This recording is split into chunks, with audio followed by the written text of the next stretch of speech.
Eu quero começar te dizendo que se você trabalha atrás de um computador, você vai ser a primeira pessoa a ser substituído por uma inteligência artificial. E uma coisa eu te garanto, que no final desse vídeo você vai entender o porquê, vai concordar comigo e ainda vai ficar com medo do futuro.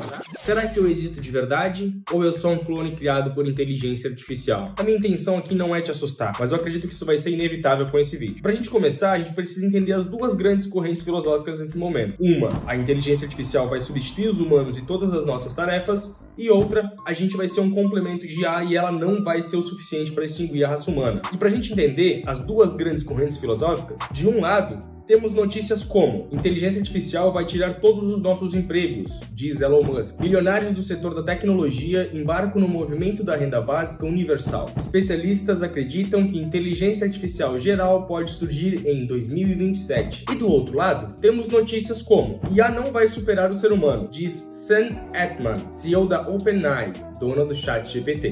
Trabalhadores temem IA, mas ela não vai substituir humanos, diz Thomson Reuters. A IA não vai roubar seu emprego tão cedo, dizem pesquisadores do MIT. Mas afinal, quem é que está certo nessa história? A gente vai ou não vai ser substituído por uma inteligência artificial? A gente vai usar delas a nosso favor ou a gente vai ser substituído por ela? Nesse vídeo, a gente vai entender os argumentos de cada lado para a gente chegar a uma conclusão. E para a gente entender isso, a gente precisa mergulhar no surgimento da inteligência artificial. Como o próprio artigo História da Inteligência Artificial já nos traz, o primeiro surgimento do cunho oficial do termo inteligência artificial foi dado na Conferência sobre Inteligência Artificial no Dartmouth College. O que muitos talvez não saibam é que desde o período de Alan Turing é que já vem sendo popularizado esse termo. You're going to need all the help you can get, and they are not going to help you if they do not like you. Mas essa afirmação já nos levanta algumas perguntas. Por que nos esconderam por tanto tempo o acesso a esses recursos? O que é que os governos tinham interesse em esconder da gente? Por que não foi popularizado antes o recurso de inteligência artificial para todo mundo? O que é que tem por trás do mundo de inteligência artificial que não estão querendo contar pra gente? E para a gente começar respondendo essas perguntas, eu vou utilizar um documento da Comissão Europeia, intitulada como Evolução Histórica da Inteligência Artificial, análise das 3 principais mudanças de paradigma em IA. E nesse documento é abordada a existência de basicamente 3 fases da inteligência artificial. A fase de ANI é a fase mais fácil para ser explicada, porque é justamente a fase da qual a gente se encontra. E nessa fase eu gosto carinhosamente de chamá-la de muleta de inteligência artificial, porque nessa fase ela não é capaz de generalizar atividades. Ou seja, eu preciso utilizar uma inteligência artificial para cada atividade que eu queira realizar. Se eu perguntar para as inteligências artificiais dos dias de hoje quem sou eu, por ela nunca ter encontrado nenhum material de referência sobre mim, ela não vai conseguir generalizar e me dar uma resposta condizente. Já na segunda fase, a fase de AGI, é uma fase marcada pela capacidade de generalização. Nessa fase, a inteligência artificial vai ser capaz de generalizar e criar coisas da qual ela ainda não tinha estudado. A principal diferença vem porque nessa fase nós não precisaremos usar uma inteligência artificial para cada recurso que a gente precisa sanar. Essa fase, ela é marcada pela unificação de função nas inteligências artificiais. Ou seja, eu não vou precisar utilizar uma inteligência artificial para cada coisa que eu preciso fazer. Nessa fase, a gente vai, por exemplo, dar um comando para nossa assistente de voz. Jarvis, está aí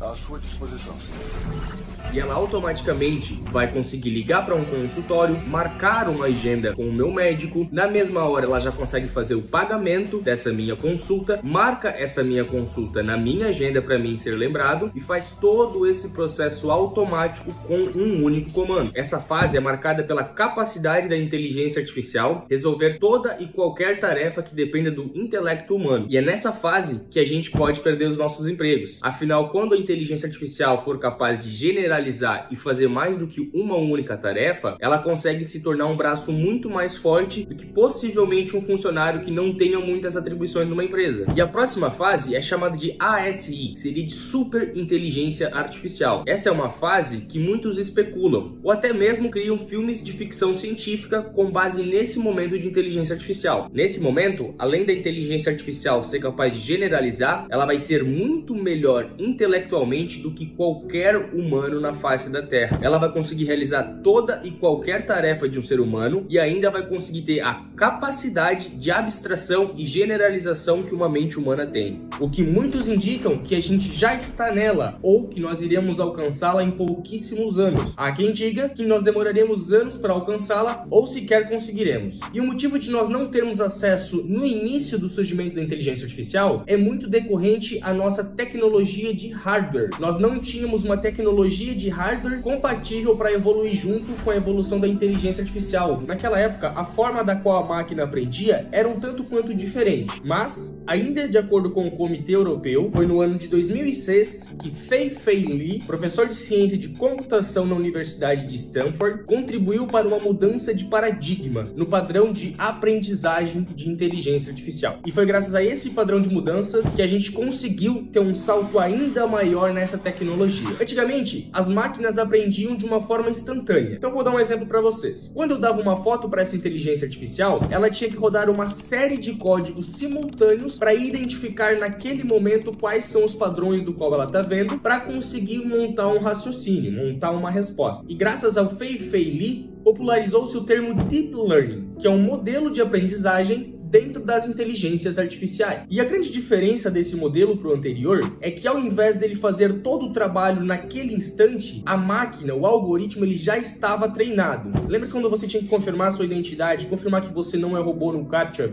que você tinha que afirmar para ele qual daquelas imagens se tratava de um gato, de um hidrante, de um poste ou assim por diante? Então, você estava treinando uma inteligência artificial. Nesse modelo, você já treina o seu algoritmo antes dele receber o input. Então, quando for perguntado para ele sobre aquela imagem, ele já vai saber o que é um gato, o que é um hidrante, o que é um poste de luz, e as contas que ele precisa fazer naquele momento para identificar o objeto fica mais fácil, porque ele já tem padrões para reconhecer. Ele não precisa trabalhar todos esses dados simultaneamente. E nessa imagem fica mais claro o que é o Deep Learning. Ele é uma forma de Machine Learning, ele é uma forma de aprendizagem dentro do que a gente chama de inteligência artificial, porque existem várias formas de aprendizagem. Ok, é graças à evolução de hardware e à forma de aprendizagem que a gente conseguiu evoluir com inteligência artificial e hoje a gente consegue acessar o tão clamado ChatGPT. Mas e aí? A gente vai ou não vai perder os nossos empregos para inteligência artificial? Como eu mostrei antes para vocês, grandes bilionários como Zuckerberg, por exemplo, já estão falando de uma renda mínima universal para quando a gente for substituído por uma inteligência artificial, a gente não fique desamparado. Ouvindo isso de alguém que dita as regras do mercado, você se surpreende, você fica tranquilo, visto as outras matérias que eu te apresentei? O que é que vai acontecer? Eu preciso saber. E agora é que entra uma questão. As pessoas que afirmam que inteligência artificial não vai substituir a tarefa humana, talvez ainda não viu o que eu vou te mostrar agora. No começo, a gente primeiro precisava construir a copy através do ChatGPT, construir uma imagem para esse anúncio através do Midjourney ou qualquer outro gerador de imagem, construir a persona para quem a gente ia impulsionar esse nosso conteúdo e depois a gente mesmo precisava ir lá e subir esses conteúdos através das nossas plataformas de anúncio. E se eu te mostrar isso tudo sendo feito automaticamente com um clique, você começaria a se assustar? Ou melhor, se eu te mostrasse um robô de inteligência artificial conectado a um WhatsApp preparado para vender um produto específico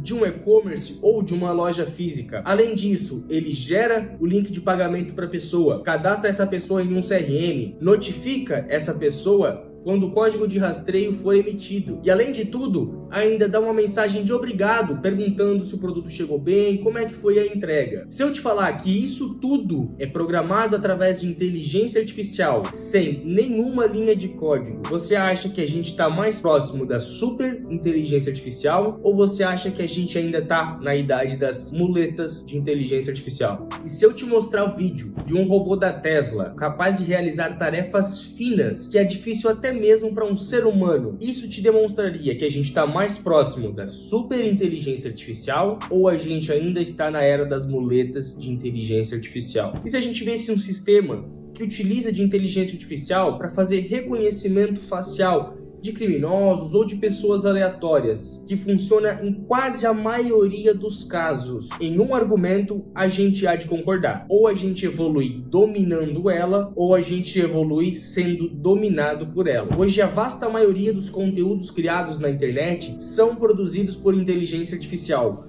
Você não consegue mais fugir disso. Grande parte do consumo energético do mundo é consumido através de processamento de inteligências artificiais. A gente não tem mais volta. Cabe a você aceitar o nosso novo futuro, assim como as pessoas tiveram que fazer aceitando a evolução da internet, ou você vai ficar para trás e você vai ser a primeira pessoa a ser dominado por inteligência artificial. Meu nome é Eric Maier Freitas, eu sou o seu especialista em inteligência artificial e agora que a gente vai se aproximando do fim, eu te convido a fazer uma reflexão. Será que eu existo de verdade ou eu sou um clone criado por inteligência artificial? Será que esse vídeo foi gerado por inteligência artificial ou sou eu de fato um ser humano conversando com você? Se você ainda não segue esse canal, te convido a seguir ele, curtir os nossos vídeos, porque aqui a gente fala sobre inteligência artificial e empreendedorismo digital. Um grande abraço, faça suas reflexões.